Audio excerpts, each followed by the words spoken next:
Hi, I'm Victoria Vanzura. Today I'm going to share a little bit with you about what rubrics might look like for project-based learning for kindergarten and first grade students.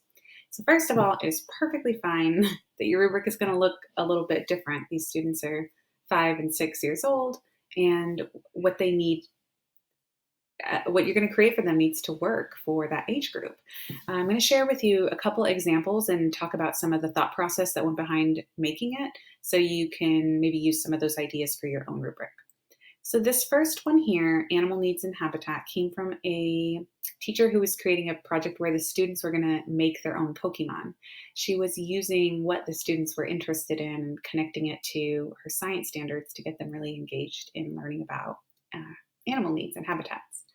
So look at the first column here, the standards.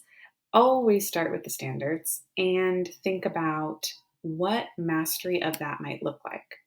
And we decided to do two columns for this rubric. One showing like, okay, they understand, they have like met the standard. And then how do we get to that deeper learning? And the way I asked the teacher to think about those, think about the one student who's going to like blow you away and they really show this deep understanding. What are the things that they're going to say and do? Like that kind of makes you go, wow. Then try and get all the kids to do that by prompting them in that direction. So with the first standard, this one was describe what animals need to survive. The first question in the expectations column is, what does your animal need? If they could tell you, my animal needs food and water and shelter, that was mastery of the standard. But here's the deeper thing, why? If the student was able to articulate why they need those things or what would happen if they didn't have them, that showed a deeper level of understanding. So with each of these standards, we came up with two sort of like questions or prompts. The first one would be like, okay, you got it. And then the second one is like, okay, that's much deeper. And we even did it for, look at this one, students will use appropriate props, images, or illustrations. So she wanted them to like draw their character. And I said, what is that kid going to do that blows you away? She's like, it's going to be in color. It's going to be detailed. It's going to be well thought out. Okay, well then let's make that the second more deep showing, like a deeper learning. And so that's how this one was created. So the second one I want to show you is from a kindergarten project, also science, and the kids were growing plants, and then they were going to have a plant fair where they could share everything they've learned about plants with people. And I don't know if they were selling the plants, or giving them away or selling them, but it was a plant fair.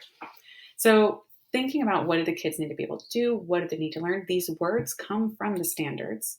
The kids needed to be able to label the parts of a plant, and they're going to do it with a real plant. So the kids would have to label leaves, stem, roots. Notice how there's pictures in this rubric. And visuals are really important in kindergarten for helping the kids understand because they may not be able to read these words. So feel free to use those. I think maybe on the teacher's version of the rubric, she had, like two boxes and she could check as the kids were talking about the plants. Uh, she might say, oh, thank you for this plant. I'm going to go put it in my closet. And would the kids say, no, no, no, the plants need sunlight because, if they would catch on and go with it and she could mark down more information that they showed like a deeper understanding of what the plants needed and why we needed plants. So these are two examples, and your rubric may look something like it or it might be different, but feel free to make changes and know that your first rubric, it's not going to be perfect, and it's okay. You'll learn from it. You'll realize that your rubric didn't measure exactly what you wanted it to, and so for the next time you'll be able to tweak it and make changes. But I think these show two good examples for starting projects that would be strong in getting students to meet the standard, show that they have mastered it in alignment to the standards, and reach some of that deeper level. So good luck.